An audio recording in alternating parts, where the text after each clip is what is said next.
Film ini berjudul Hacksaw Ridge.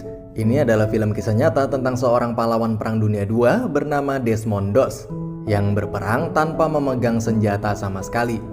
Saya sendiri aja waktu pertama kali nonton bener-bener kagum nih guys, dan terharu banget dengan pendiriannya si Desmond ini. Oke, langsung aja kita ke ceritanya. Di awal film diceritakan bahwa Desmond di masa kecil sangat dekat dengan kakaknya yang bernama Hal. Mereka berdua bermain dan berpetualang kemana aja di hutan dekat rumah mereka. Ayahnya Desmond adalah seorang mantan tentara pensiun yang dulu dia ikut berperang saat Perang Dunia I. Di Perang Dunia I itu ayahnya Desmond selamat dan berhasil pulang.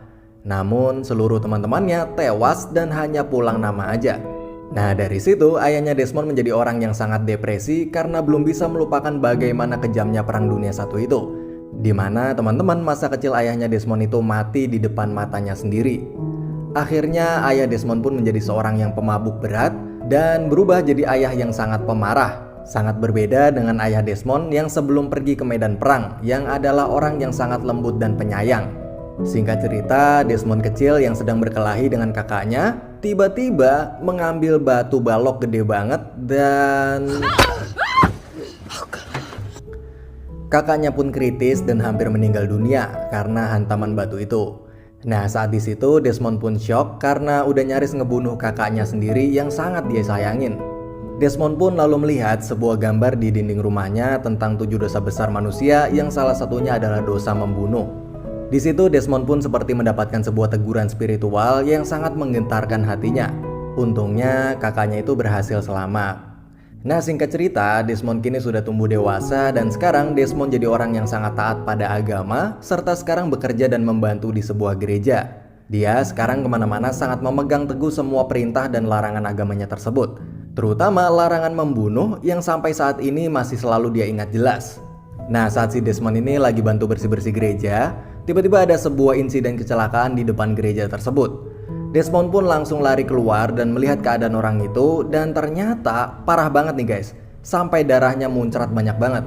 Desmond pun lalu segera membuka sabuk di celananya untuk mengikat dan menghentikan aliran darah orang itu agar tidak keluar lebih banyak lagi. Nah, sesampainya di rumah sakit, orang itu akhirnya ditangani oleh seorang dokter, dan dokter itu pun mengatakan pada Desmond bahwa mendengar itu, Desmond pun terdiam, seakan itulah kalimat yang paling berarti buat dia. Di saat dulu dia hampir membunuh kakaknya sendiri, sekarang dia justru menyelamatkan nyawa seseorang. Desmond pun berjalan berkeliling di ruangan UGD itu, lalu dia pun bertemu dengan seorang suster yang sangat cantik, sampai dia pun terpesona. Semenjak itu Desmond pun jatuh cinta dan sering banget mondar-mandir rumah sakit itu setiap hari cuman buat nemuin dan PDKT sama si suster cantik itu. Akhirnya suatu hari dia pun berhasil mendapatkan hati suster itu dan kemudian pergi berkencan. Di situ si Desmond banyak belajar tentang ilmu kedokteran dari pacarnya itu. Setiap hari dia belajar tentang anatomi tubuh dari buku-buku yang dipinjamkan pacarnya itu. Dan sampailah di suatu hari saat Desmond dan keluarganya yang sedang sarapan, lalu kakaknya Desmond yaitu si Hal tiba-tiba keluar kamar dengan pakaian militer rapih dan berkata pada keluarganya bahwa dia akan pergi mengabdi di Perang Dunia II. Mendengar itu, seluruh keluarga pun syok, terutama ayahnya yang dulu melihat teman-temannya tewas di medan perang. Dia tak ingin melihat anaknya juga bernasib sama. Ayahnya pun menangis dan lalu mengusir kakaknya Desmond itu. Kakaknya Desmond itu pun yaitu si Hal akhirnya pergi dan berangkat menuju medan perang. Tapi panggilan di hati Desmond pun semakin lama semakin besar juga nih guys, bahwa dia merasa juga harus mengabdi kepada negaranya. Dia tak bisa hanya tinggal dan santai di rumah, sementara negaranya sedang dalam peperangan. Sampailah di suatu waktu di mana Desmond memutuskan untuk mengikuti jejak kakaknya itu untuk mengabdi dan mendaftarkan diri sebagai tentara untuk Perang Dunia II. Desmond pun memberitahu pacarnya dan keluarganya tentang panggilan hati yang sudah tak bisa dia tahan lagi itu. Tapi Desmond ini berbeda, dia memilih untuk mengabdi sebagai tentara tenaga medis karena dia tak ingin membunuh siapapun, bahkan musuh saat di medan perang sekalipun. Akhirnya sebelum pergi, Desmond pun melamar pacarnya itu. Nah, saat tiba waktunya perpisahan, saat di kereta, tunangannya itu pun memberikan buku Alkitab dan diselipkan fotonya agar si Desmond itu selalu ingat agama dan ada kekasihnya yang selalu menunggunya di rumah. Sesampainya Desmond di kamp pelatihan militer dan di asramanya itu, dia berkenalan dengan banyak orang yang nantinya akan jadi satu tim dengan dia. Singkat cerita, awalnya semua tampak baik-baik aja nih guys. Dari mulai hubungannya dengan rekan-rekan setimnya, hubungannya dengan sersan atau komandan di timnya, dan hal-hal lainnya. Nah, karena nanti di medan perang, lokasinya berada di tebing-tebing tinggi, maka latihan kali ini adalah untuk membuat simpul tali tambang yang nantinya digunakan untuk mendaki atau menuruni tebing. Di situ hampir semuanya berhasil membuat simpul yang sempurna. Namun, Desmond justru salah dan membuat 2 lubang simpul. Saat itu semua orang pun mentertawakannya dan meledeknya karena simpul talinya Desmond itu mirip seperti BH cewek. Di latihan ketangkasan juga semuanya lancar. Desmond pun juara 1 di timnya. Namun saat tiba di latihan menembak dan saat semua orang sudah mengambil senjatanya masing-masing, di sana tersisa 1 senjata dan ternyata itu adalah senjatanya si Desmond. Desmond berkata bahwa dia tidak bisa memegang senjata karena agamanya melarang untuk membunuh atau mengambil nyawa seseorang. Saat itu semuanya pun heran pada Desmond termasuk komandannya. Desmond pun berkali-kali minta maaf karena sudah melanggar perintah komandannya itu, tapi bagaimanapun juga dia tetap tidak bisa menyentuh senjata karena agamanya melarang. Lalu Desmond pun dibawa menghadap ke kantor komandan yang lebih tinggi lagi untuk menjelaskan alasannya tidak mau memegang senjata itu. Oh ya guys, di sini saya bingung atau nggak tahu apa itu sersan, letnan, jenderal, dan lain-lain. Saya taunya cuman atasan sama bawahan aja. Jadi biar gampang, kita sebutnya semua komandan aja ya guys. Nah di sana komandan pun menjelaskan bahwa saat di medan perang, musuh nggak bakal mau tahu agama melarang atau enggak. Saat Desmond nggak punya senjata untuk mempertahankan dirinya, maka musuh bakalan tetap nembak dia dan ngebunuh dia. Dan sampailah di malam harinya, Desmond akhirnya dibully oleh teman-teman setimnya karena keteguhannya dalam menjalankan perintah agama itu dinilai akan merepotkan mereka. Hukuman demi hukuman pun diberikan ke Desmond agar dia mau berhenti egois dan mulai menjalankan perintah untuk memegang senjata. Hukuman seperti mencuci toilet, hukuman berlari, dan hukuman-hukuman lainnya dia terima. Dan sampailah di malam harinya, karena teman-temannya Desmond itu udah muak sama dia pun dipukulin sampai babak belur.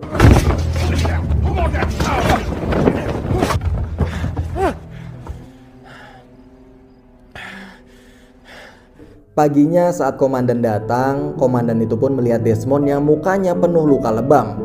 Sang komandan pun mulai kasihan dan menyuruh Desmond untuk segera menyerah dan pulang meninggalkan tugas militernya dan kembali menjadi rakyat biasa. Tapi Desmond itu nggak mau dan tetap kekeh untuk ikut mengabdi berperang tanpa memegang senjata. Sang komandan pun bertanya siapa yang udah mukulin dia itu, tapi Desmond justru ngejawab bahwa dia nggak dipukulin siapapun tapi cuma jatuh dari kasur doang. Walaupun udah di posisi yang babak belur kayak gitu, Desmond tetap ngelindungin teman-temannya yang udah ngebully dia itu. Oh ya guys, di sini para komandan itu nggak bisa ngeluarin Desmond dari militer tanpa alasan ya guys. Jadi untuk ngeluarin seorang anggota harus melewati beberapa tahapan seperti pengadilan militer dan lain sebagainya. Jadi nggak bisa seenaknya. Akhirnya Desmond pun dipenjara sementara di penjara militer dengan tuduhan telah melawan perintah atasan dengan tidak mau memegang senjata. Alhasil Desmond pun jadi nggak bisa ambil libur di hari pernikahannya dengan kekasihnya itu. Desmond pun frustasi banget karena pernikahannya dengan wanita yang sangat dia cintain itu pun batal. Lalu kekasihnya itu pun atas suruhan dari si komandan datang ke penjara dan berusaha untuk membujuk Desmond agar mau melepaskan egonya dan menuruti perintah komandannya itu untuk memegang senjata. Tapi Desmond pun tetap kekeh dengan pendiriannya itu. Di situ Desmond walaupun terus ngelawan, tapi dia juga lagi frustasi nih guys. Dia nggak tahu apa yang dilakukannya itu benar atau enggak. Tapi hatinya selalu ngebimbing dia buat tetap teguh sama pendiriannya. Jadi di satu sisi dia harus taat sama perintah Tuhan, tapi di sisi lain dia juga frustasi banget nih guys, karena cobaan demi cobaan yang terus aja datang. Sebenarnya saya juga awalnya mikir kenapa nggak pegang aja tuh senjata terus latihan nembak sekedar buat formalitas saja, terus nanti pas di medan perang kalau senjatanya emang nggak mau dipakai juga nggak apa-apa. Tapi oke lah, kita coba hargain aja keputusan si Desmond ini ya guys. Akhirnya sampailah di persidangan militer untuk memutuskan mengeluarkan Desmond dari militer atau tetap mempertahankannya. Di sidang itu Desmond udah kepojok banget karena ngadepin tuduhan dari 3 komandan yang bilang bahwa Desmond udah ngelawan perintah atasan dan bakalan dianggap sebagai penentang perang. Tapi si Desmond itu yakin bahwa dia bukan penentang perang dan dia juga bukan pengkhianat negara. Dia pun berkata bahwa I need to serve. I got the energy and the passion to serve as a medic. While everybody else is taking life, I'm gonna be saving it. Mendengar itu semua pun terdiam dan terharu. Tapi hukum tetaplah hukum. Di dalam militer semua harus patuh pada atasan dan tidak boleh mengutamakan kemauan pribadi.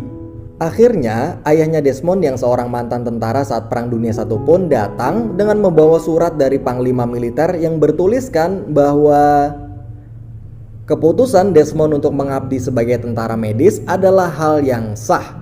Dan keputusannya untuk memilih tidak memegang senjata dan membunuh orang bukanlah kemauan pribadi namun perintah agama. Dan ketaatan seseorang dalam beragama itu dilindungi oleh konstitusi dan tidak akan dianggap sebagai pelanggaran hukum militer. Akhirnya setelah surat itu dibacakan pun semua pun lega nih guys, termasuk para komandannya. Jadi walaupun para komandannya itu nuntut Desmond, tapi mereka juga sebenarnya simpati dan mau ngizinin Desmond buat tetap di militer. Tapi para komandan itu juga gak punya pilihan lain karena awalnya nganggep perilaku Desmond itu udah ngelanggar hukum. Tapi begitu dengar surat keputusan itu, mereka semua pun lega dan Desmond jadi bisa tetap berada di tim mereka. Akhirnya setelah itu Desmond pun dibolehin cuti libur buat acara pernikahannya dengan kekasihnya itu. Dan lalu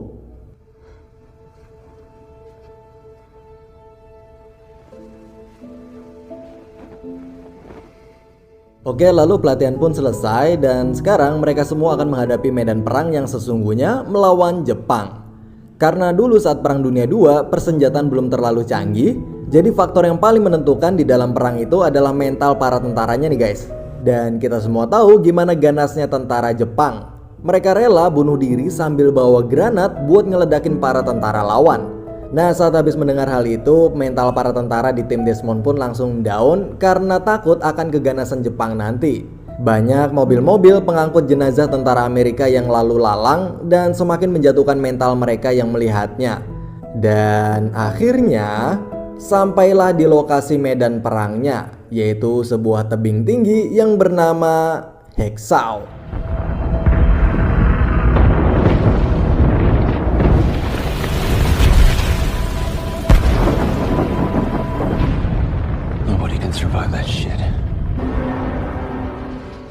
Yap, sama seperti nama film ini, yaitu Hexau Ridge, yang artinya adalah tebing Hexau. Mereka semua pun lalu mendaki tebing itu, dan setelah mereka semua sampai, lalu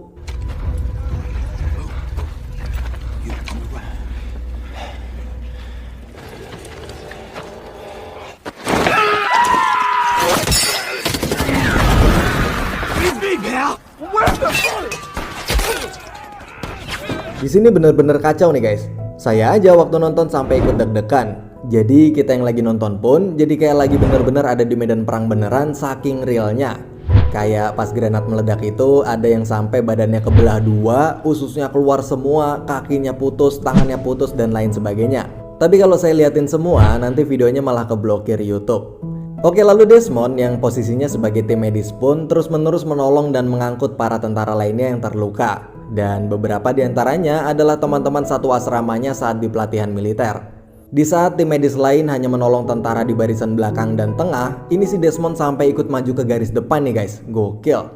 Sampai berkali-kali si Desmond yang sama sekali nggak megang senjata itu hampir ke headshot sama tentara Jepang. Di medan perang itu udah nggak ada lagi bully-membuli karena agama atau karena apapun. Teman-teman yang dulu membuli Desmond saat di asrama militer pun saat ini semuanya saling bekerja sama, saling membackup satu sama lain. Terutama membackup Desmond yang jadi satu-satunya tenaga medis di garis depan. Kalau Desmond itu mati, maka bisa dibilang tentara di garis depan pun juga bakalan mati. Karena nggak bakal ada lagi yang akan nolong mereka. Pokoknya seru banget nih guys, kalian download dan tonton aja sendiri filmnya dan jangan lupa pakai headset kalian. Lalu ada salah satu teman asramanya Desmond yang terkena ledakan sampai kedua kakinya putus. Lalu ada salah satu tenaga medis yang berkata pada Desmond bahwa cukup kasih dia penghilang rasa sakit aja lalu pergi. Karena kondisinya nggak bakal mungkin ketolong lagi dan dia udah pasti mati. Tapi Please don't leave me. I've got kids. I ain't going anywhere.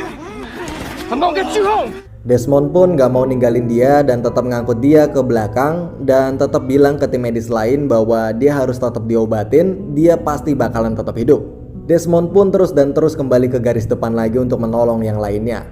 Singkat cerita, malam pun tiba dan semua pun mundur terlebih dahulu karena kondisinya yang gelap itu nggak memungkinkan untuk tetap melakukan penyerangan. Tapi saat semua memilih beristirahat dan berlindung, Desmond malam itu masih tetap mau kembali ke garis depan untuk menolong para tentara lain yang masih terluka dan masih ada di sana. Lalu saat dirasa cukup, Desmond pun akhirnya mencari tempat berlindung untuk beristirahat. Saat di suasana malam itu, Desmond yang sedang berlindung bersama rekannya pun kemudian bercerita tentang alasan sebenarnya dia tak ingin memegang senjata. Desmond berkata bahwa sebenarnya tak boleh membunuh adalah perintah agama. Namun tidak memegang senjata itu bukan perintah agama, tapi hanya kemauan pribadinya Desmond aja. Dulu sewaktu di rumah, ayahnya Desmond yang mabuk selalu melakukan kekerasan pada Desmond dan kakaknya. Desmond pun masih bisa terima. But you didn't kill him. In my heart, I did.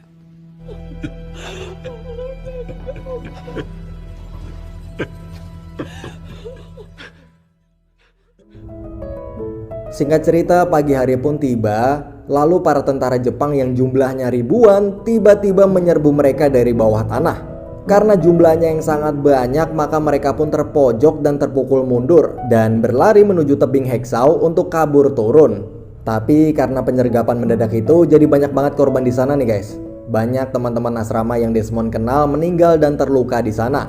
Dan akhirnya saat semua tentara termasuk para komandan di asrama militernya dulu yang memilih kabur dan kembali ke markas, Desmond pun yang sedang melihat teman-temannya mati dan terluka pun benar-benar bingung, gak tahu harus kabur atau tetap tinggal dan menolong mereka. Sementara tentara Jepang sangatlah banyak dan masih terus menyerbu mereka. Lalu saat kondisi seperti itu, Desmond pun berkata kepada Tuhan bahwa What is it you want of me? I don't understand. I can't hear you.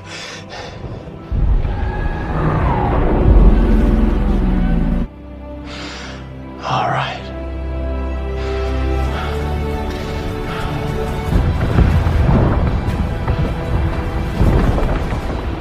akhirnya Desmond pun memilih untuk kembali ke garis depan dan menolong sebanyak mungkin para tentara yang masih tertinggal di sana. Satu demi satu, Desmond terus mengangkut para tentara itu sendirian. Tapi saat sampai di tebing Heksau, dia tak bisa menurunkan mereka sendirian. Akhirnya dia pun mengambil tali dan lalu membuat sebuah simpul berlubang dua. Yang dulu saat di camp pelatihan, simpul itu dianggap salah dan dianggap seperti BH cewek. Tapi justru sekarang simpul Desmond itu berhasil mengikat para korban terluka itu dengan lebih kuat dan Desmond pun menurunkan mereka satu demi satu. Lalu tentara yang sedang berjaga di bawah pun melihat satu demi satu ada tentara yang turun dan selamat. Tapi mereka bingung dari mana datangnya mereka itu dan siapa yang nurunin mereka juga nggak tahu. Si komandan yang baru sampai di markas pun masih terus kepikiran bahwa masih banyak anak buahnya yang masih terluka dan tertinggal di atas sana. Tapi dia nggak bisa berbuat apa-apa dan nggak bisa menolongnya. Komandan itu pun frustasi dan meminta bantuan kemana-mana untuk mengirim pasukan tambahan untuk kembali ke atas, tapi pasukan itu baru bisa datang esok harinya. Sementara Desmond yang masih di medan perang sendirian dan tanpa memegang senjata sama sekali pun terus-menerus main petak umpet sama tentara Jepang dan terus-menerus menolong para rekannya yang terluka itu. Bahkan saat Desmond masuk ke markas bawah tanahnya Jepang dan melihat tentara Jepang yang sedang terluka pun, dia juga tetap menolongnya. Intinya Desmond di sana berusaha menolong semua orang yang dia bisa, termasuk tentara musuh sekalipun. Hingga waktu malam pun tiba dan Desmond masih terus kembali ke garis depan lagi dan lagi. Please, Lord, help me get one more.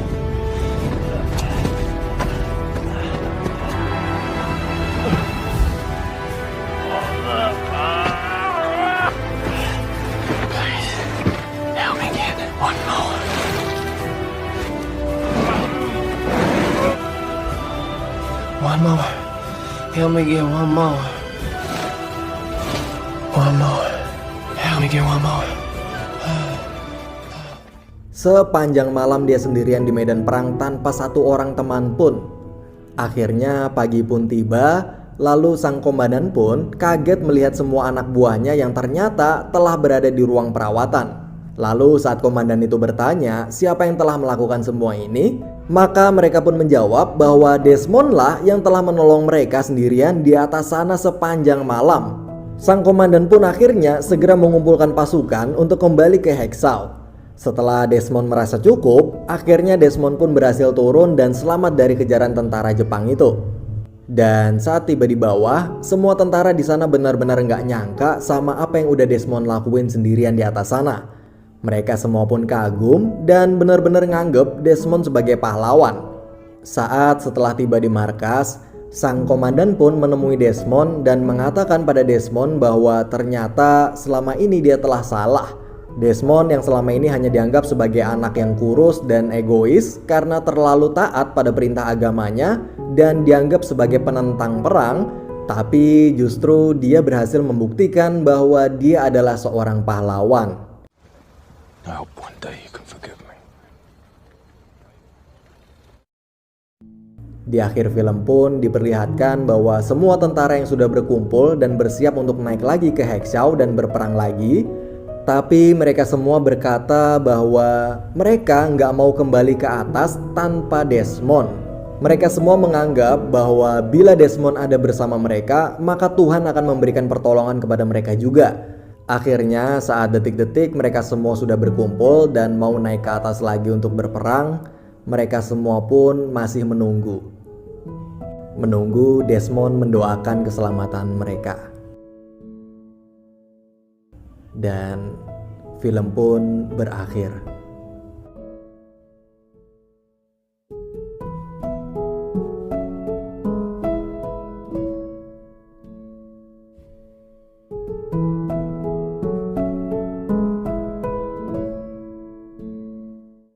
I was praying the whole time. I just kept praying, Lord, please help me get one more. When I got this, I say, Lord, please help me get one more.